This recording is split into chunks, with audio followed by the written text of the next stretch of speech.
Préparez-vous à notre compte à rebours des voitures conceptuelles les plus époustouflantes qui aient jamais pris la route.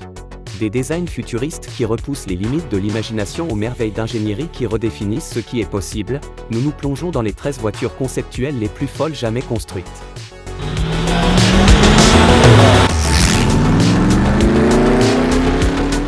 En 1960, Chrysler a créé la Plymouth XNR à 2 places en réponse à la Ford Falcon afin de la concurrencer.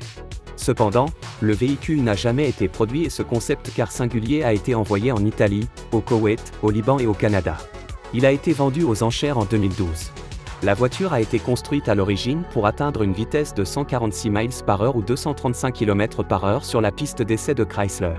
Le designer automobile Exner a personnellement conduit la voiture sur la piste, atteignant des vitesses allant jusqu'à 142 miles par heure, 229 km/h.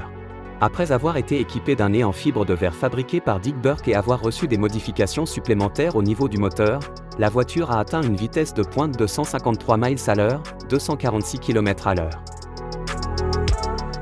L'ultime voiture de super vilain, ce véhicule à 6 places et 2 portes de 1938 a été conçu par la famille Heinz, célèbre pour son ketchup. Connu sous le nom de Phantom Corsair, sa carrosserie en acier et en aluminium ne mesurait que 57 pouces, ou 140 cm, de haut et comportait des roues à jupe complète et des ailes complètement affleurantes, ce qui éliminait le besoin de marchepied. La voiture était également équipée de portes à ouverture électrique avec des boutons poussoirs situés à l'extérieur et sur le tableau de bord, et ne possédait pas de poignée de porte traditionnelle. Malheureusement, Rust Heinz, qui avait financé le véhicule, est décédé dans un accident de voiture en 1939, et la Corsair n'a jamais été produite. L'unique modèle est aujourd'hui conservé au Musée national de l'automobile des États-Unis. Ce pick-up de 1967, connu sous le nom de Deora, a fait ses débuts à l'Autorama de Détroit. Il est basé sur le pick-up compact de Dodge. Le haillon arrière d'un break Ford de 1960 a été utilisé comme pare-brise. Le pick-up a été considérablement modifié pour obtenir son look futuriste. Le moteur et la transmission ont été déplacés de 15 pouces vers l'arrière, dans la caisse, et recouverts d'un tonneau rigide. L'accès au pick-up personnalisé se fait en soulevant le pare-brise et en faisant pivoter la porte inférieure. Bien qu'il n'ait jamais été produit, il a fait l'objet d'un modèle Hot Wheels. Le seul modèle existant a été vendu pour $324 500 lors d'une vente aux enchères en Californie. La Carabo, l'un des plus grands concepts de tous les temps, était basée sur la voiture de course Alfa Romeo 33, ce qui signifie qu'elle était équipée d'un moteur V8 en son centre. Burton a créé la Carabo en seulement 10 semaines, avec une carrosserie en fibre de verre. Bien qu'elle n'ait jamais été destinée à la production, elle était entièrement fonctionnelle et présentait des caractéristiques uniques telles que ses portes en ciseaux, ce qui en faisait le premier véhicule connu à en être équipé.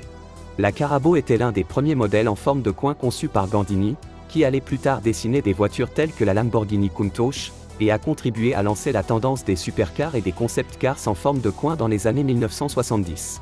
Le prototype a été construit sur le châssis d'une Alfa Romeo 33 Stradale, doté d'un moteur V8 de 2,0 litres monté en position centrale et couplé à une boîte de vitesse manuelle Colotti à 6 rapports. Il était équipé de vitres colorées et était très aérodynamique. Lorsque l'on conçoit une voiture à partir de zéro, il est essentiel de trouver la bonne disposition des roues. Cependant, les concepteurs de GM ont raté le coche avec l'Astro 3 en plaçant ses 2 roues avant l'une à côté de l'autre, ce qui lui donnait l'air d'une voiture à 3 roues et compromettait grandement sa stabilité. Malgré ce défaut, le design de la voiture est tout à fait remarquable. La Stratos a marqué un tournant important dans la conception des voitures. Bien qu'elle ne soit pas la voiture la plus pratique, elle a repoussé les limites et a inspiré la voiture du même nom de Lancia. En outre, elle a été reproduite par Andy Saunders et a figuré dans le clip Moonwalker de Michael Jackson. La Stratos a connu un grand succès en rallye dans les années 1970 et au début des années 1980, et elle a ouvert une nouvelle ère en rallye en étant la première voiture conçue spécifiquement pour ce type de compétition. En 1986, Peugeot a proposé une 205 turbo compressée à 4 roues motrices, considérée comme le modèle le plus rapide et le plus glamour de l'époque. Bien que produisant d'autres modèles de voitures comme les 309, 504 et 604, Peugeot a également présenté la Proxima 2.8 V6 biturbo de 600 chevaux avec 4 roues motrices à temps partiel. Le coupé 2+2, d'un poids de 1374 kg, est doté d'une carrosserie conçue par le centre de style Peugeot, inspiré par le designer Luigi Colani. Elle utilise des matériaux composites tels que les résines et la fibre de carbone, ainsi qu'un large cockpit vitré en polycarbonate. L'accès au cockpit se fait par une verrière en polycarbonate, qui se divise en deux dans le sens de la largeur. La moitié avant de la verrière pivote vers l'avant à sa base, tandis que la moitié arrière glisse vers l'arrière. La D-Maxion a été conçue pour ressembler davantage à un sous-marin qu'à une voiture. Son nom est une combinaison des mots « dynamique »,« maximum » et « tension ». La voiture avait une carrosserie aérodynamique pour améliorer le rendement énergétique et la vitesse de pointe. Elle est dotée d'un châssis articulé léger, d'un moteur V8 monté à l'arrière, d'une traction avant et de 3 roues. La troisième roue arrière servait à la direction et pouvait tourner de 90 degrés, ce qui permettait au véhicule de tourner en cercle serré. Cette caractéristique a souvent étonné les gens.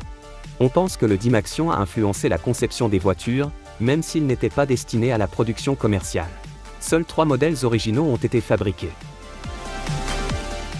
Le prototype modulo comportait de nombreux éléments inutilisables pour les modèles de série, notamment les roues fermées et le toit en verre. La carrosserie basse et cunéiforme comprenait un toit en verre qui coulissait vers l'avant pour permettre l'accès à l'habitacle, et les 4 roues étaient partiellement couvertes. Le design comprenait également 24 trous dans le couvercle du moteur pour mettre en valeur le puissant moteur Ferrari V12, capable de produire 550 chevaux et de propulser le modulo à une vitesse de pointe d'environ 220 miles à l'heure, ou 354 km/h. Toutefois, cette conception unique a posé de nombreux problèmes d'ingénierie, ce qui a entraîné des coûts de production élevés. En 2014, le modulo a été vendu à James Glickenhaus, un entrepreneur américain passionné d'automobile, qui travaille actuellement à sa remise en état. Le véhicule concept, nommé d'après le Minotaur Astérion, a fait ses débuts au Salon de l'Automobile de Paris 2014 et devait être le premier modèle hybride de Lamborghini. Il était équipé d'un moteur V10 monté en position centrale, partagé avec la Huracan, qui produisait une puissance maximale de 602 chevaux, ainsi que de 2 moteurs électriques sur l'essieu avant et d'un pack de batterie lithium-ion générant une puissance combinée de 296 chevaux. Malgré ce design prometteur, Lamborghini a annulé l'Astérion après avoir reçu ce qu'elle considérait comme une réponse négative, choisissant plutôt de se concentrer sur la production du SUV Urus. William Townes a conçu des véhicules incroyablement uniques au cours de sa carrière, et la voiture décrite ci-dessous est l'une des plus remarquables. Bien qu'elle ait été construite au Royaume-Uni, il s'agit d'une voiture à conduite à gauche. Le Bulldog se distingue par sa forme cunéiforme, ses 5 phares centraux cachés et ses portes papillons. L'intérieur est revêtu de cuir avec des garnitures en noyer et utilise de multiples boutons ADEL semblables à ceux que l'on trouve dans la Lagonda. Conçu à l'origine comme un banc d'essai pour Aston Martin avec des plans de production de 25 unités, une seule voiture a finalement été construite. Ce seul Bulldog survivant a récemment fait l'objet d'une restauration importante. La Citroën Carine a été dessinée par Trevor Fior, et il semble qu'il ait été influencé par le chocolat Toblerone lors de la création de ce concept triangulaire unique. La voiture présentait un poste de conduite central, le conducteur étant assis entre 2 passagers de chaque côté et derrière, comme sur la McLaren F1. Les citadines sont typiquement attrayantes en raison de leur prix abordable, obtenu en minimisant la complexité. Cependant, ce n'est pas l'approche adoptée par Renault et Matra, qui ont produit une petite voiture dotée d'un système de suspension arrière extrêmement complexe, permettant de faire varier l'empattement en fonction des conditions. Cette innovation n'était peut-être pas celle que le monde attendait. C'est tout pour aujourd'hui. N'oubliez pas d'aimer et de vous abonner à notre chaîne pour plus de contenu. Merci de votre attention.